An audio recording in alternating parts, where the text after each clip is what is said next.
ये हमारा बंगला चलेगा? चलेगा कि दौड़ेगा? दौड़ेगा। दौड़ेगा तो आपनारा सकोले भालो अच्छे तो ये तो और दौड़ेगा। दवाई के भालो थाकते हवे अरे मारे आसोल परिवर्तन करते हवे। मेरे बहनों भाइयों, देवात्री जी जब बोल रही थी तो मैं सोच रहा था कि काश हमको भी मंगला आती, हम भी ऐसे ही हो। बहुत अच्छा भाषण करती हैं देवात्री, लेकिन आज पहली बार मैंने भाषण सुना है राजीव कुंडू, जो आपके कैंडिडेट। मेरे भाइयों, मैं कह सकता हूं कि राजीव कुंडू बहुत ही एक्सीलेंट ओरेटर हैं, बहुत ही अच्छे वक्ता हैं, यह मैं दावे के साथ कह सकता हूं। और ये विधानसभा में जीत कर जाएंगे तो आपकी बात को विधानसभा में प्रभावी तरीके से रखने का काम यदि कोई करेगा तो आपके राजीव कुंडू करेंगे। तो बंगाल में सब ठीक ठाक है? दीदी ठीक ठाक है? नहीं ठीक। लेकिन आप लोगों के प्रति मैं आभार व्यक्त करना चाहता हूं कि आप लोगों ने लोकसभा के चुनाव में 18 सीटों पर भारतीय जनता पार्टी को विजय दिलाई। 42 में 18 सीटों पर बीजेपी जीती। मेरे बहनों भाइयों, हम लोग कभी कल्पना भी नहीं करते थे कि पश्चिमी बंगाल में भारतीय जनता पार्टी 42 में 18 सीटों पर विजय प्राप्त करेगी, लेकिन आप लोगों ने विजय दिलाई। इसलिए सबसे पहले शीश झुकाकर मैं आप सबके प्रति आभार व्यक्त करना चाहता हूं, पश्चिम बंगाल की जनता के प्रति आभार व्यक्त करता हूं। और आप समझ लीजिए, लोकसभा के चुनाव में जो काम आप लोगों ने किया है, तो आगे का विधानसभा चुनाव तो आप लोगों ने हम लोगों के लिए पक्का कर दिया। अब आप कहेंगे कैसे? आपने सौरभ गांगुली को सिक्सर मारते हुए देखा है कि नहीं? आपने देखा है नौजवानों, आप सब लोगों ने सौरभ गांगुली को सिक्सर मारते देखा है? जब समझ लीजिए सौरभ गांगुली क्रीज को क्रॉस कर जाए तो लोग यह मान लेते थे कि अब सौरभ गांगुली निश्चित रूप से सिक्सर मारेंगे, और सौरभ गांगुली सिक्सर मार देते थे और 6 रन बन जाते थे। तो बहनों भाइयों, वैसे ही लोकसभा के चुनाव में भारतीय जनता पार्टी को 18 सीटों पर विजय दिला दिया है आपने। इसका मतलब आपने भाजपा को क्रीज क्रॉस करा दिया है। अब भाजपा को इस बार विधानसभा चुनाव में सिक्सर मारने से अब दुनिया की कोई ताकत रोक नहीं। आप लोगों ने लगभग 34-35 वर्षों तक यहां सीपीएम की सरकार देखी है। 10 वर्षों से आप यहां पर टीएमसी की सरकार देख रहे हैं। बहनों भाइयों, जो बंगाल एक सबसे बड़ा औद्योगिक केंद्र, इंडस्ट्रियल सेंटर के रूप में सारे भारत में जाना जाता था, दुनिया में लोग कहते थे भारत में भी कोई इंडस्ट्रियल सेंटर यदि कहीं पर है तो पश्चिम बंगाल। कहां चला गया? कहां चली गई वह इंडस्ट्री? कहां चला गया हुआ पश्चिम बंगाल का हृदय? एक से एक बड़ी बड़ी हस्तियां यदि कहीं पर पैदा हुई हैं तो पश्चिम बंगाल की धरती पर पैदा हुई। चाहे रविन्द्रनाथ ठाकुर जैसे महाकवि बंगाल की धरती पर पैदा हुए, चाहे नेताजी सुभाष चंद्र बोस जैसा महानायक यदि पैदा हुआ तो वह भी पश्चिम बंगाल की ही धरती पर पैदा हुआ। चैतन्य महाप्रभु भी पैदा हुए तो बंगाल की धरती पर। स्वामी रामकृष्ण परमहंस भी पैदा हुए तो बंगाल की धरती पर। स्वामी विवेकानंद, जिन्होंने सनातन धर्म का संदेश सारे विश्व को देने में कामयाबी हासिल की थी, वह स्वामी विवेकानंद भी पैदा हुए तो बंगाल की मां की कोख से बंगाल की धरती पर पैदा हुए। मेरे कहने का महर्षि अरविंद की धरती या पश्चिम बंगाल की धरती। क्या कर दिया इन वामपंथियों ने? क्या कर दिया है तृणमूल कांग्रेस ने?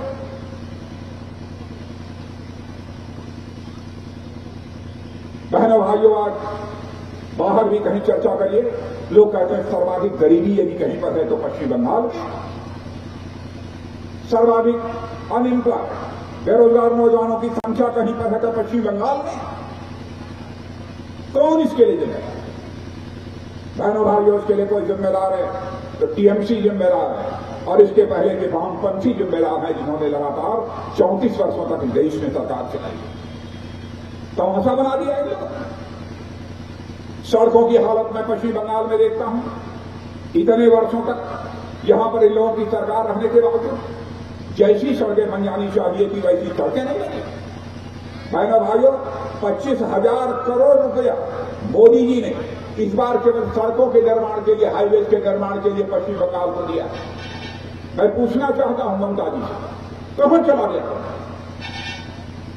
क्यों नहीं सड़कें बनी? इसके लिए कौन जिम्मेदार है? और इतना ही नहीं, बहनों भाइयों, भ्रष्टाचार को रोकने के लिए हमारे प्रधानमंत्री नरेंद्र भाई मोदी ने पहला काम प्रधानमंत्री बनते ही जो किया, उन्होंने कहा कि भारत में रहने वाले हर परिवार का बैंक में अकाउंट होगा, बैंक में खाता होगा। मैं आपसे पूछना चाहता हूं, आप लोगों का बैंक में अकाउंट खुला है कि नहीं खुला है? जरा हाथ उठाकर बताइएगा। पीछे के लोगों से भी मैं पूछना चाहता हूं, खुला है कि नहीं खुला? इधर के लोगों से भी पूछना चाहता हूं। और बहनों भाइयों, यदि नहीं खुला है तो उसके लिए जिम्मेदार यदि कोई है कि टीएमसी की सरकार ही है, ममता जी। सवाल यह खड़ा होता है, मोदी जी ने क्यों यह बैंकों में हर परिवार का अकाउंट खोला? बैंकों में अकाउंट मोदी जी ने इसलिए खोला क्योंकि जब राजीव गांधी जी यहां के प्रधानमंत्री थे तो राजीव गांधी जी ने एक बार अपनी बेबसी, लाचारी जाहिर करते हुए यह कहा था, क्या करें, देश में भ्रष्टाचार रुकता ही नहीं। मैं दिल्ली से 100 पैसा भेजता हूं, लेकिन नीचे पहुंचते पहुंचते लोगों तक केवल 16 पैसा पहुंच पाता था। ये भारत के प्रधानमंत्री राजीव गांधी जी ने लाचारी व्यक्त की थी, बेबसी व्यक्त की। लेकिन हमारे प्रधानमंत्री मोदी जी ने कहा कि बहनों भाइयों, प्रधानमंत्री, भारत का प्रधानमंत्री लाचार नहीं हो सकता, बेवक्त नहीं हो सकता है। इसलिए उन्होंने कहा, पहला काम करो, सभी के खाते खोल दो बैंकों में। जो भी पैसा दिल्ली के बैंक से निकलेगा, पूरा का पूरा पैसा लोगों के खाते में जाएगा। एक भी पैसा भ्रष्टाचार की भेंट नहीं करने का। बहनों भाइयों, 100 पैसा चलता है तो पूरा का पूरा पैसा आज आपके खाते में पहुंचे। कोरोना के दौरान भी बुजुर्ग महिलाओं को भी यदि इन्होंने सूची दे दिया होगा तो कुछ न कुछ 1,000-500 जरूर पहुंचा। किसानों के लिए हर किसान परिवार को 6,000 रुपया मोदी जी ने वहां से भेजा। उनके तो कहा कि हम इतना पैसा देना चाहते हैं, देश के सभी राज्यों में मिल गया। लेकिन पश्चिम बंगाल की मुख्यमंत्री ममता दीदी को जो लिस्ट देनी थी किसानों परिवारों की, वो लिस्ट उन्होंने गवर्नमेंट को दिया ही नहीं मिल पाया। आज मैं आपको यकीन दिलाकर जाना चाहता हूं, अपने किसान भाइयों को भी, जो 6,000 रुपया पहले का नहीं मिला है, यदि हमारी सरकार बन जाती है, पूरी लिस्ट मंगवाकर वह भी 6,000 रुपया देंगे और इस साल का भी 6,000 रुपया आपके खाते में हम डालने का काम करेंगे। मेरे बहनों,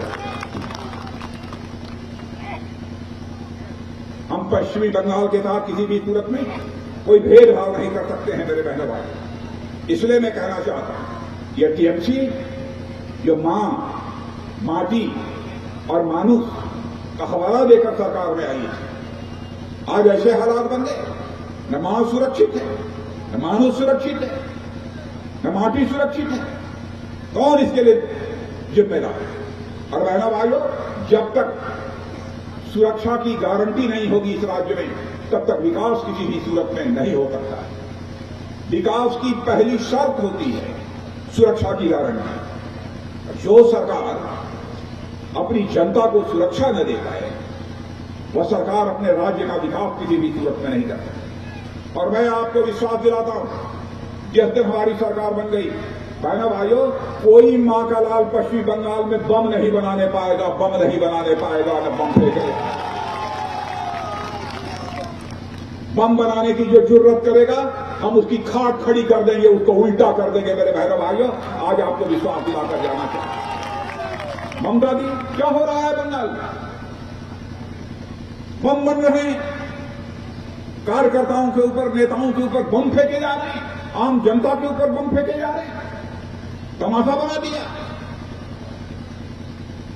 कैसे विकास होगा पश्चिम बंगाल जब लोग सुरक्षित ही अपने को महसूस नहीं कर रहे?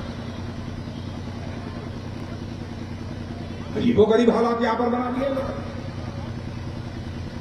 और बहनों भाइयों, यह भी मैं आपको गारंटी देकर जाना चाहता हूं, हमारी सरकार बन गई, केवल हम भाजपा के लोगों को नहीं बचाएंगे। हम चाहे वह सीपीएम का होगा, चाहे वह टीएमसी का होगा, चाहे कांग्रेस का होगा, किसी पर भी यदि कोई हमला करेगा तो उसके खिलाफ सख्त कार्रवाई करेंगे, उसे दंडित करेंगे। हम भेदभाव नहीं करेंगे। सुरक्षा सभी को मिलनी चाहिए, चाहे हिंदू हो, मुसलमान हो, चाहे ईसाई हो, चाहे सिख हो, कोई सबको मिलनी चाहिए। सबको सुरक्षा मुहैया कराएंगे, यह आपको मैं गारंटी देता हूं। और आपको देखना है तो जाकर त्रिपुरा, पहले वहां पर सीपीएम की सरकार रही है, वामपंथियों की। बहनों भाइयों, क्या हालत थे 25 वर्षों तक त्रिपुरा के, हिंसा का दौर चल रहा था। लेकिन हमारी सरकार बन रही है, हिंसा अब त्रिपुरा से समाप्त हो गई है। वैसे ही जिस दिन हमारी सरकार बन जाएगी, बंगाल से भी हिंसा समाप्त हो जाएगी और विकास का नया दौर प्रारंभ हो जाएगा, नया सवेरा विकास का यहां पर। बहनों भाइयों, बराबर सीपीएम, टीएमसी, इन्होंने अपनी पॉलिटिक्स को पीपुल के ऊपर रखा, अपनी राजनीति को लोगों से ऊपर रखा। अरे जब लोग रहेंगे तब राजनीति होगी, राजनीति पहले और बंगाल के रहने वाले लोग बाद में, यह नहीं चलने पाए। गरीबों, आदिवासी भाई, ट्राइबल, मैं जानता हूं यहां पर भी ट्राइबल्स, हमारे बहुत सारे भाई बहन हैं। बहन भाइयों, ट्राइबल्स के लिए हमारे प्रधानमंत्री ने इतनी स्कीम बनाई है, इतनी योजनाएं बनाई हैं, लेकिन यहां के मुख्यमंत्री उसे लागू नहीं करते। बंधन योजना, यानी वन की उपज भी यदि हमारा आदिवासी भाई बेचेगा तो उसके लिए भी सपोर्ट प्राइस तय की है हमारे प्रधानमंत्री। लेकिन यहां की सरकार समझ में नहीं आता क्या कर रही है। लेकिन जितनी भी आदिवासी भाइयों से संबंधित भी हमारी योजनाएं हैं, सारी योजनाओं को हम पश्चिम बंगाल में लागू करेंगे। मैं आपको यकीन दिलाकर जाना चाहता हूं। बहनों भाइयों, आपको आश्चर्य होगा, प्रधानमंत्री आवास योजना, यानी हमारे प्रधानमंत्री का यह संकल्प है कि हम 2022 तक भारत में एक भी परिवार नहीं बचेगा जिस परिवार के पास अपना सिर ढकने के लिए पक्का मकान न हो, एक परिवार भी नहीं बचेगा। मैं पूछना चाहता हूं, जिन लोगों के लिए पैसा भेजा गया है उन लोगों को भी यहां की सरकार ने पैसा नहीं मुहैया किया। सरकार बन गई, अब 2022 की गारंटी नहीं दे सकता हूं, 1 साल 1.5 साल लग सकते हैं। लेकिन बहनों भाइयों, जिस गरीब के पास अपना सिर ढकने के लिए, रहने के लिए पक्का मकान नहीं है, प्रधानमंत्री आवास योजना के अंतर्गत उसे पक्का मकान मुहैया कराया जाए। टॉयलेट, शौचालय, क्या कभी किसी ने सोचा क्या ऐसा भी प्रधानमंत्री आएगा जो कि घर घर में शौचालय बनवाएगा? कांग्रेस के लोग कहते हैं, हमारे राहुल जी कहते हैं, शौचालय बनाने से क्या होगा? क्या गरीब माताओं बहनों की इज्जत नहीं है? क्या सरकार की जिम्मेदारी नहीं बनती है गरीब माताओं बहनों की इज्जत और अजमत की चिंता करना? और ये पूरा स्वास्थ्य से संबंधित परिदृश्य, हेल्थ सिनेरियो, शौचालय बनने से भारत का कितना बदला है आपको अंदाज नहीं। वर्ल्ड हेल्थ ऑर्गेनाइजेशन, WHO का नाम आपने सुना होगा, उठाकर देख लीजिएगा उसकी रिपोर्ट। वर्ल्ड हेल्थ ऑर्गेनाइजेशन ने यह कहा है बहनों भाइयों, जब से शौचालय बनने प्रारंभ हुए हैं और मोदी जी ने स्वच्छता को आंदोलन में बदल दिया है, तब से भारत के अंदर हेल्थ सिनेरियो ही पूरी तरह से बदल गया है। कितना सुधार है। शौचालय भी जो पूरे बनने चाहिए थे, अरे ममता दी, कम से कम गरीब माताओं बहनों के लिए इतना तो ध्यान रखा, घर घर में वही बन जाने दिया। हमारे प्रधानमंत्री ने कहा 2024 तक एक भी घर ऐसा नहीं बचेगा जिस घर में नल न पहुंच जाए। और नल पहुंचेगा ही, केवल इतना ही नहीं, नल में जल भी निकलना चाहिए। और मैं आपको बताता हूं 2024 समाप्त होते होते हर घर में नल भी होगा और नल में जल भी होगा। यह कोई छोटी योजनाएं नहीं, बड़ी बड़ी योजनाएं। मैं ममता दीदी को सुझाव देना चाहता हूं, ममता दीदी राजनीति करिए, लेकिन राजनीति केवल सरकार बनाने के लिए नहीं की जानी चाहिए। राजनीति की जानी चाहिए तो समाज बनाने के लिए राजनीति की जानी चाहिए, देश बनाने के लिए राजनीति की जानी चाहिए। केवल चुनाव जीतने के लिए राजनीति। अम्फान तूफान आया था, पैसा दिया गया, मिल गया आप लोगों को पैसा। अम्फान तूफान के लिए जो पैसा दिया गया था, मैं पीछे के लोगों से पूछना चाहता हूं, कुछ मिला? कहां चला गया? पुलिस स्टेट बनाकर रखा है इस पश्चिम बंगाल को। बहनों भाई, मैं कहना चाहता हूं ममता दीदी, लोकतंत्र में सरकार शासक बनकर नहीं चलाई जाती है। शासक बनकर सरकार मत चलाइए। सरकार चलानी है तो लोकतंत्र में सेवक बनकर सरकार चलाइए, शासक बनकर सरकार मत चलाइए। और ममता दी, सरकारें संविधान के अनुसार चलती हैं, सरकारें अहंकार से नहीं चलती। क्या कर दिया है पश्चिम बंगाल में? अजीबोगरीब हालात यहां पर पैदा हुए। देखना है तो जाकर देखिए, असम में हमारी सरकार है। पहले हिंसा का दौर था, हिंसा का दौर बहनों भाइयों हम लोगों ने रोका, जो उग्रवादी से समझौता कर लिए। आज वो चुनाव में हिस्सा ले रहे हैं, लेकिन यहां पर बम बन रहे हैं। लेकिन आगे मैं बता देना चाहता हूं, या तो बम या तो हम।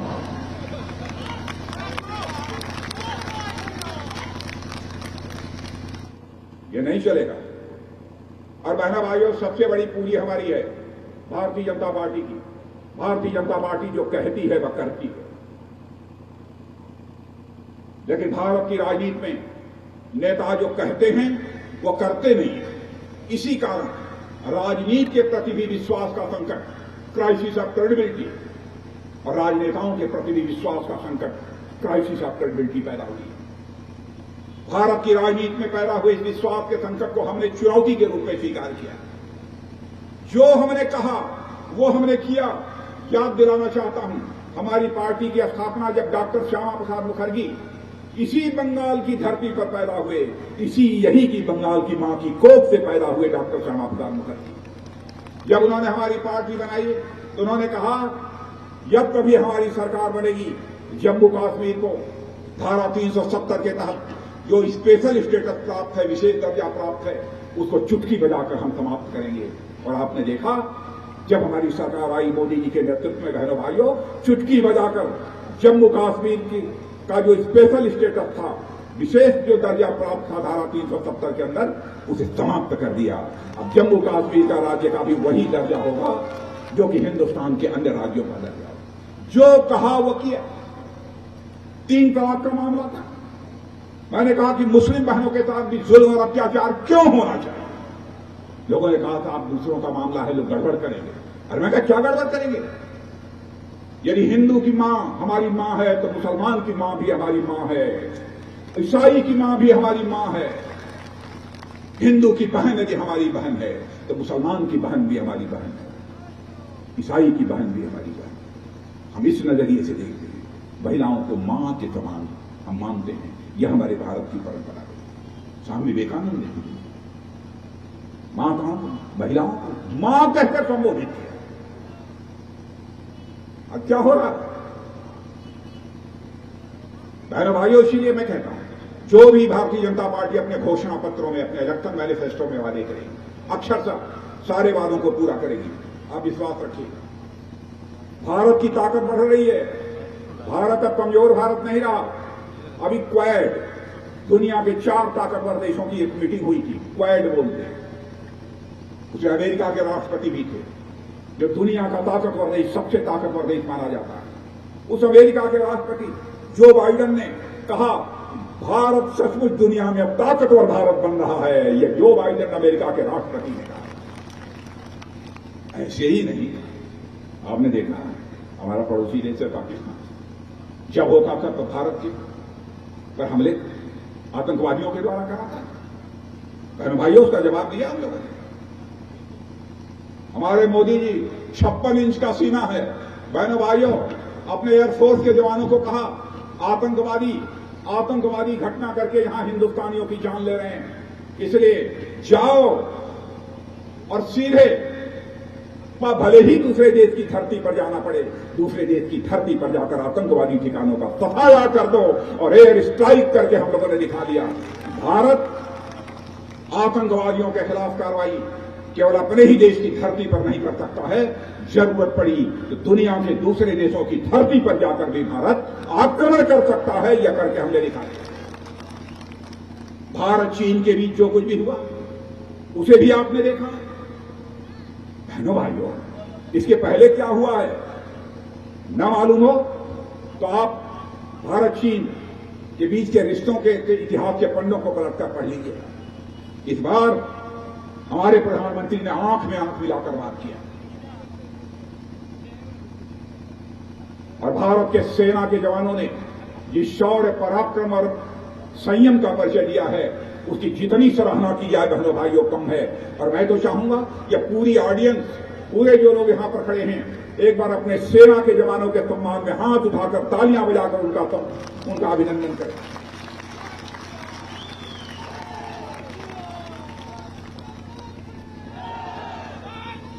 बहनों भाइयों, हमारे सेना के जवानों ने भारतवासियों का मस्तक ऊंचा किया है।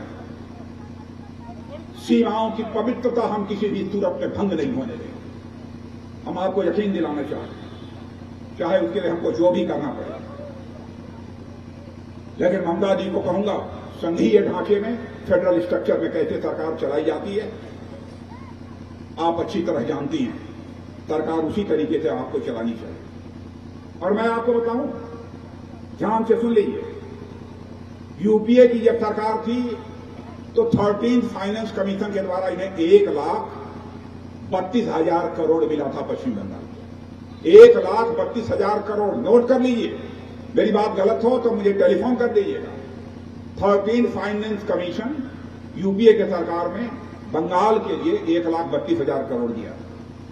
लेकिन हम लोगों ने सरकार बनने के बाद इससे लगभग 4 गुना 4,48,000 करोड़ रुपया पश्चिम बंगाल को दिया है। मैं ममता जी से कहना चाहता हूं कि बंगाल की जनता आपसे इन पैसों का हिसाब चाहे। कहां चला गया? फिर भी हर बात पर मोदी जी को दोष देती है। कहती हैं हम बंगाल में फिर से सरकार बनाएंगे, उसके बाद मोदी जी को दिल्ली से हटाएंगे। आप हटाना चाहते हैं मोदी जी को? मैं आपसे पूछना चाहता हूं, आप सभी बहनों भाई, मोदी जी को दोष दे रहे हैं। बंगला में कहावत है, जो तो दोष नंदो घोष।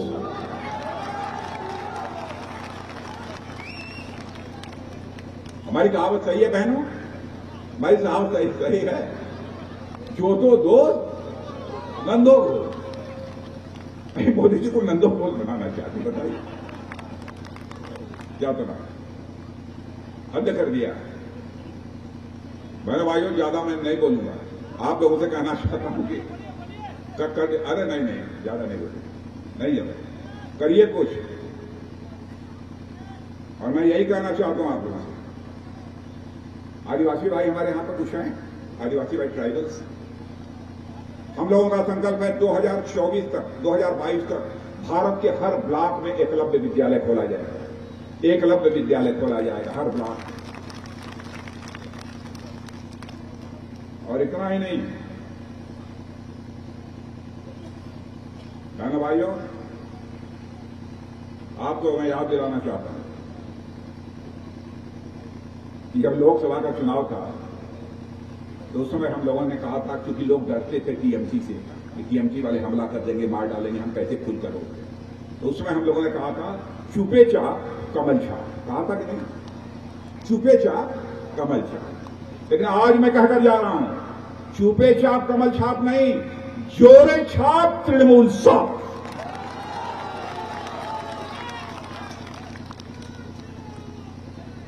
जोरे छाप तृणमूल साफ। और मैं दीदी को भी संदेश देकर जाना चाहता हूं, दीदी अब यहां से कटबनी का दौर समाप्त होगा, तोलाबाजी का दौर समाप्त होगा, तुष्टीकरण का दौर समाप्त होगा। कटमनी, तानाशाही, तोलाबाजी, तुष्टीकरण दीदी बंगाल में ना चलबे, ना चलबे। बहुत हो गया, अरे हद हो गई। एक त्रिलोचन महतो नाम का हमारा नौजवान था, त्रिलोचन महतो को पेड़ से लटका दिया मार कर।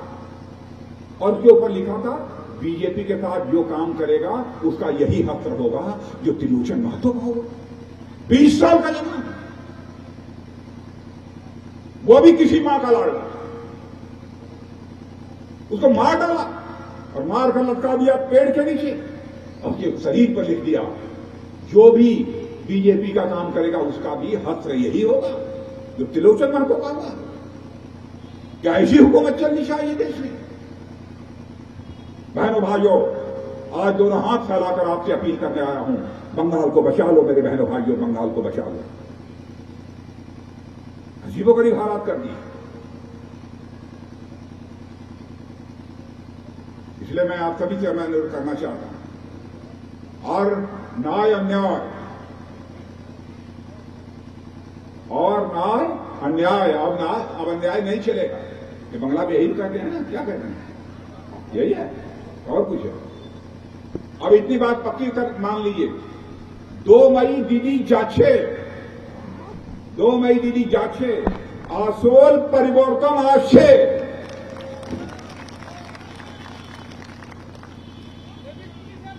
अब दीदी हमारी कहती है, दीदी कहती है हमारी कि इस बार खूब खेला हो गए।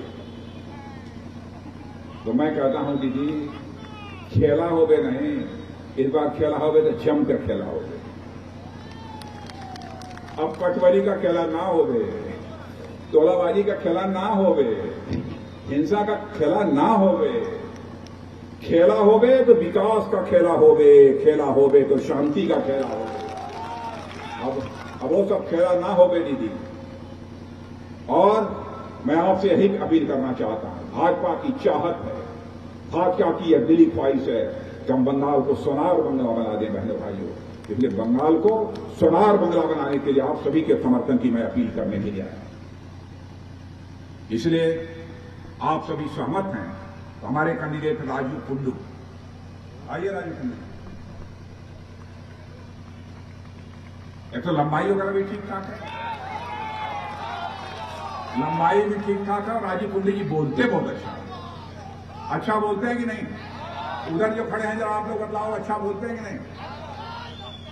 तो बहनों भाइयों, ऐसा बहनों ये अच्छा बोलते हैं ना, सुना भाषण निकालना, सुना ना? क्या ऐसा व्यक्ति चुनकर नहीं जाना चाहिए? मैं दावे के साथ कह सकता हूं कि इस कॉन्स्टिट्यूएंसी से जितने भी कैंडिडेट हैं, हमारे राजू कुंडू जी से बढ़िया बोलने वाला कोई नहीं होगा। मैं दावे के साथ, राजू कुंडू जी को जिताकर भेजिए और आप कहिए तो मैं राजू कुंडू से एक वचन ले लूं, प्रॉमिस करा लें, राजू कुंडू से प्रॉमिस करा लें। राजू कुंडू से एक प्रॉमिस मैं कराना चाहता हूं, देवात्री जी भी हैं, हमारी बहुत तेज तर्रार नेता है देवात्री, और हम और देवात्री जी दोनों राजू कुंडू चुनाव जीतने के बाद 4, 6, 8, 10 महीने में एक बार हम लोगों को फिर से आप बुला लेना यहीं पर।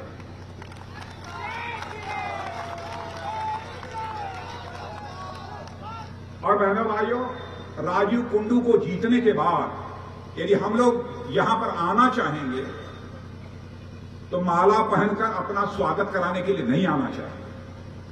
हम यहां आना चाहेंगे तो राजू कुंडू के विजय के कारण आप सबके सामने अपना शीश झुकाकर आपके प्रति आभार व्यक्त करने के लिए यहां पर आना चाहेंगे, माला फूल पहनने के लिए यहां पर नहीं आना। इसलिए मैं आप लोगों से अपील करना चाहता हूं, भारी मतों से बहनों भाइयों जिताकर राजू कुंडू को देखिए। बोलिए भारत माता की, भारत माता की जय। पीछे जो खड़े हैं सबसे एक भी हाथ पीछे नहीं होना चाहिए। भारत माता के मान सम्मान का अभिमान का स्वाद। बोलिए भारत माता की, भारत माता की। अब मीडिया के लोगों को यह लेना चाहिए था फिर। यह देखिए बंगाल है, भारत माता का सवाल है, सारा बंगाल एकजुट है। बहनों भाइयों, कुंडू को जिताइए। कुंडू जी बुलाएंगे तो मैं जरूर आऊंगा, मैं आपको यकीन दिलाकर जाना चाहता हूं। आप सबको बहुत बहुत धन्यवाद।